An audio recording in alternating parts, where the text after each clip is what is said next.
let's let's go to our esteemed Honorable Paul Hellyer of Canada. We would give you 20 minutes, sir. Thank you very much, Mr. Chair, and thank you for giving me this opportunity to speak. And thank you, Steve, for the invitation. My name, as I said, was Paul Hellyer. I'm a former Minister of National Defence for Canada. I served in 3 governments during a total of 23.5 years as a Member of Parliament. Although as Minister of National Defence, I had sighting reports of UFOs. I was too busy to be concerned about them at the time because I was trying to unify the Army, Navy and Air Force into a single Canadian Defence Force. And that itself was a kind of battle to the finish.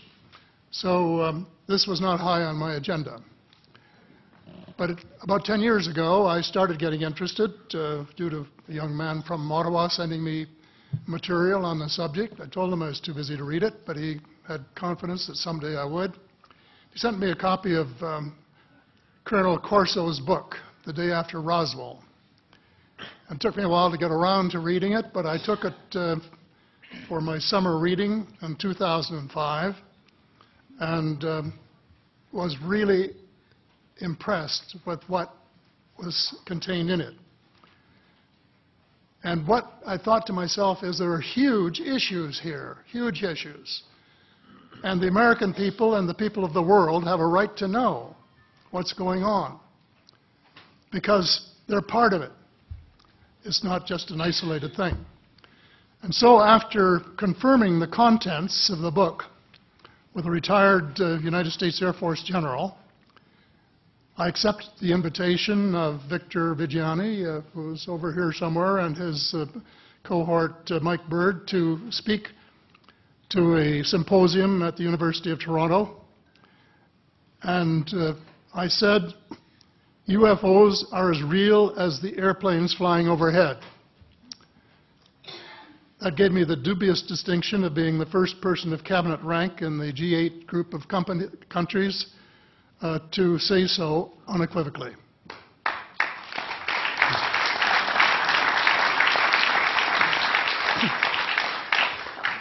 Since then, I've learned a lot from many sources, including a number of the fantastic witnesses that we have heard these last 4 days. They were so outstanding, I was just really blown away with them, the amount of information that was available.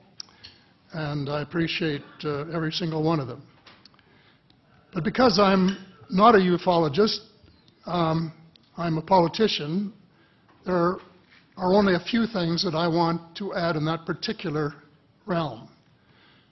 First is that about in the 1960s sometime, there was a flotilla of UFOs headed south that crossed into NATO territory in Europe. And the Commander-in-Chief of the Supreme Allied Headquarters in Europe was naturally very shaken. Fortunately, or maybe divine providence, before the panic button was pushed, the flotilla turned around and headed back north. Obviously, they had thought maybe they were Russian and they were very concerned about it. Anyway, an investigation was launched into this whole subject, and a document was prepared which concluded that at least 4 species had been visiting Earth for thousands of years. And this is my own view at this stage as well. So, except for that, there are just a couple of things that we've talked about that I'd like to refer to. And one was that we were referring to them as they until this morning when Linda Moulton Howe, I think she was the first one, actually named 3 different species. I have brought my latest book called Light at the End of the Tunnel, A Survival Plan for the Human Species, as an aide-memoir, and I name 5 different species here. I'm aware of more now. As a matter of fact, I saw a document just a few days ago that mentioned 20. and I think you, Mr. Chairman, were interested in some of the places they might come from. And I have in here Zeta Reticuli, R-E-T-I-C-U-L-I, Reticuli, the Pleiades, Orion, Andromeda, and the Altair star systems. So I don't think we can any more refer to them as they, because they're not an amorphous mass.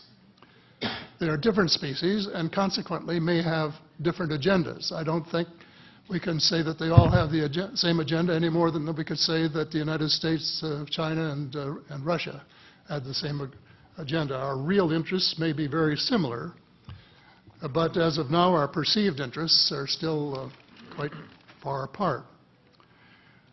One more observation before I begin what I want to say, and that is that we spent quite a bit of time talking about the 66-year-old cadavers. And I was glad to have Linda this morning finally say that there are live ETs on Earth at this present time, and at least 2 of them probably working with the United States government. The other species that I learned about not too long ago was called the tall whites. And this is when Paula Harris broke the story just a few years ago. And through her good offices, I had the chance to talk for about 3 hours with former Airman Charles Hall and listen to this absolutely fascinating story of how he was working with, first of all, he was scared out of his skin, but after that, when he got to know them, how he was working with, and finally they became to trust each other and have a good working relationship with the tall whites at the gunnery range at Indian Springs in Nevada. And these tall whites were living on United States Air Force property and working in cooperation with the United States Air Force and sharing technology with them. He wrote a book, incidentally, called Millennial Hospitality. There are 4 different versions, but Paula says that Millennial Hospitality number 2 is the best. I think that's the one I read, and it's a very interesting read if you want to sort of get inside the problem of what it's like to bump into these people floating across the terrain in the desert. Well, enough on that for now. My interest is in full disclosure. And my only caveat is I think probably I would say 95 to 98% full disclosure. I know of 1 or 2 things that I'm not sure should be in the public domain, at least yet. They will be someday, I'm sure, but not maybe immediately. But just as children survive the idea of the Tooth Fairy and Santa Claus when they become adult, I think that tax-paying citizens are quite capable of accepting the new and broader reality that we live in a cosmos teeming with life of various sorts. The fact that some other civilizations are more advanced than we are may be humbling, but that could be a necessary step in our survival.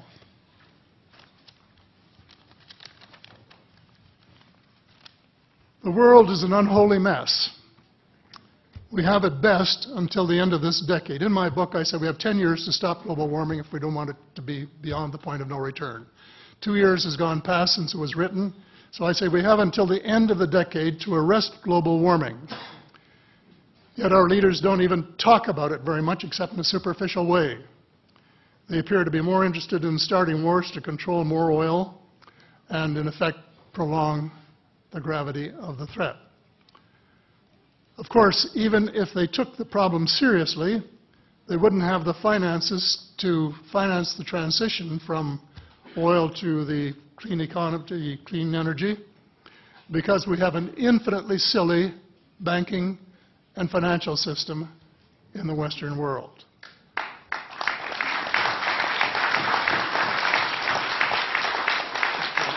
And the United States Congress, I regret to say, is partly responsible, and I'd be glad to elaborate on that later if you're interested.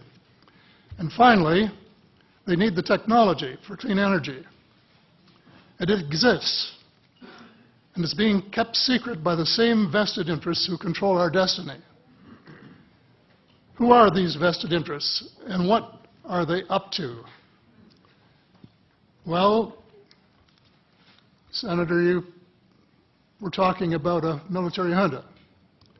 In my opinion, that is true, but I have broadened and deepened the definition to cabal, and the cabal comprises members of the Three Sisters: the Council on Foreign Relations, the Bilderbergers, and the Trilateral Commission, the International Banking Cartel, the Oil Cartel, members of various intelligence organizations, and select members of the military junta, who together have become a shadow government of not only the United States, but of much of the Western world. The Council on Foreign Relations is the oldest of the Three Sisters, and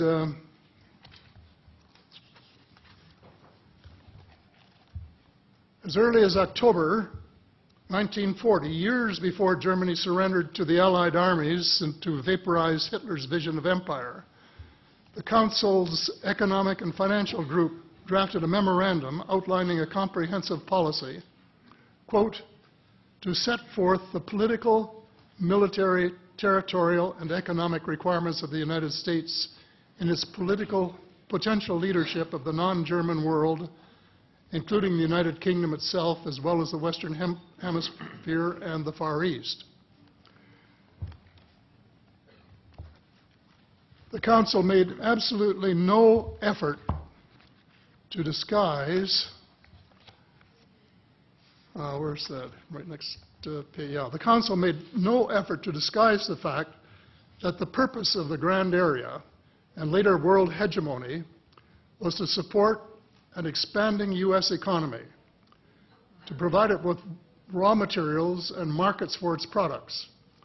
This was labeled the national interest, quote unquote.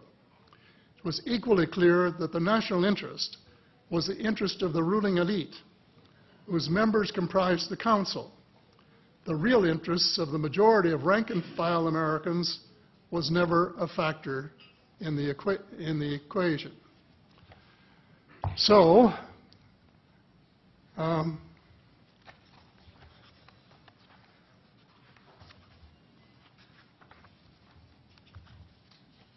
Mr. David Rockefeller, who was a member of all three of the sisters, is quoted as saying this at a meeting of the Bilderbergers in Europe. We are grateful to the Washington Post, the New York Times, Time magazine, and other great publications whose directors have attended our meetings and respected their promises of discretion for almost 40 years. It would have been impossible for us to develop our plan for the world if we had been subjected to the lights of publicity during those years. But the world is more sophisticated and prepared to march toward a world government. The supranational sovereignty of an intellectual elite and world bankers is surely preferable to the national autodetermination practiced in past centuries. He, of course, pretended he didn't say that, but the witness, this is reported by Daniel Estulin, a thoroughly reliable reporter who has written the true story of the Bilderberger Group. And if you want to really get inside of what's been going on there for this long time, that's a good place to go. So anyway, you hear what Mr. Rockefeller said, and so there you have it. The aim of the game is a world government comprising members of the cabal who are elected by no one and accountable to no one. And according to Mr. Rockefeller, the plan is well advanced. Does this help you to understand why our civil rights are being taken away from us? I say us, because Canada too is included in the grand plan. A giant leap in the wrong direction followed the end of the Cold War.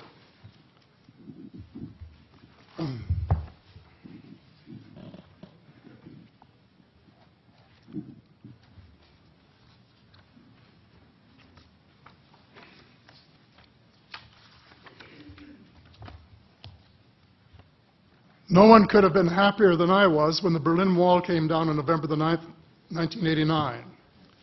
The elation on our side of the curtain was near universal, and very significant on the other side as one country after another regained its freedom. Nearly everyone believed that it was the dawn of a new era of peace and prosperity for people everywhere. There was much talk of a peace dividend. The prospects were dazzling in their scope and diversity. It was a unique and God-given opportunity for a new, braver, and fairer world. We blew it. We blew the chance of a lifetime to do good things. A small group of zealots undermined our golden opportunity to pursue peace, not war, and little did we dream that they had a vastly different vision of the new world order. Their plan, which is now commonly known as the Project for a New American Century, included preventive wars in clear violation of international law, regime change wherever and whenever the U.S. desires, and if they can get away with it without excessive casualties, and the establishment of a kind of economic and cultural hegemony with America acting as constabulary, quote unquote. That was their word, globally. This was to be accomplished without authority of the United Nations and without the restraint of existing international treaties. It would involve a military buildup unprecedented in peacetime history and could trigger an arms race, which is precisely the opposite of the peace dividend that the world had rightly looked forward to. The Machiavellian scheme involved secret police, the curtailment of civil liberties in defiance of the U.S. Constitution, and a moribund economy operating way below its potential. Exactly those features for which the Soviet Union was held in contempt. The initial draft of the document was so controversial when it was leaked to the New York Times that it had to be rewritten, but it was not changed very much, just the cosmetics, enough to make it politically acceptable. So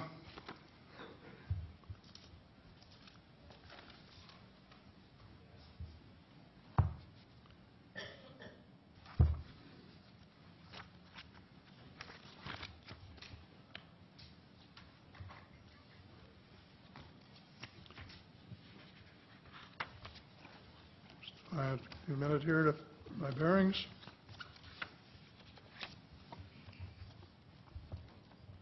The document said this: well, it may have been easy to persuade President Bush to abandon his stated policy of not getting America more deeply involved in international affairs, but persuading the American people would be more difficult. Sophisticated Americans would question such a giant sea change in policy.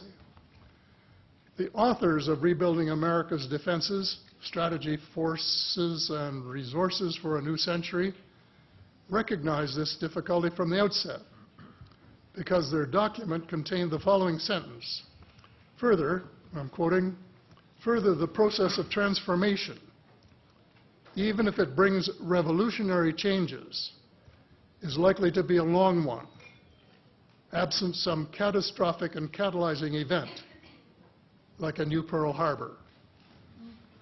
Well, it wasn't too long before they got their catastrophic and catalyzing event.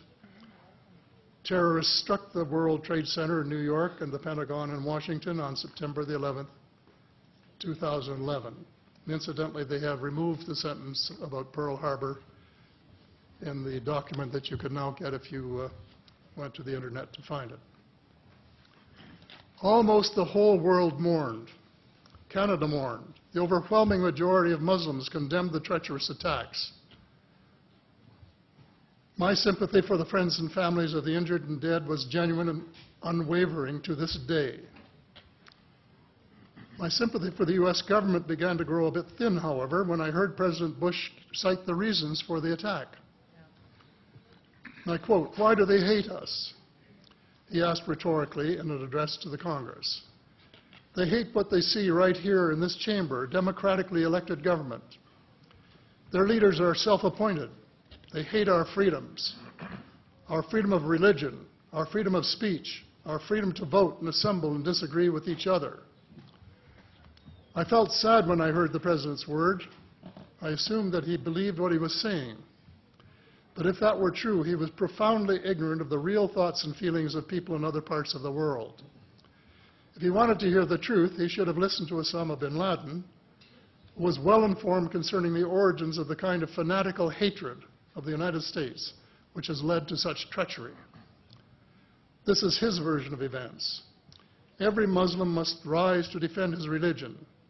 The wind of faith is blowing, and the wind of change is blowing to remove evil from the peninsula of Muhammad. Peace be upon him. As to America, I say to you and its people a few words. I swear to God that America will not live in peace before peace reigns in Palestine and before all the army of infidels depart the land of Muhammad. Peace be upon him. That is clear enough. The dislike of America has nothing to do with democracy versus dictatorship, or wealth, or freedom of religion, or freedom of assembly. It is directly related to American foot-dragging and stick-handling a just settlement of the Palestinian question. Mr. Hellyer, I'd hate to interrupt.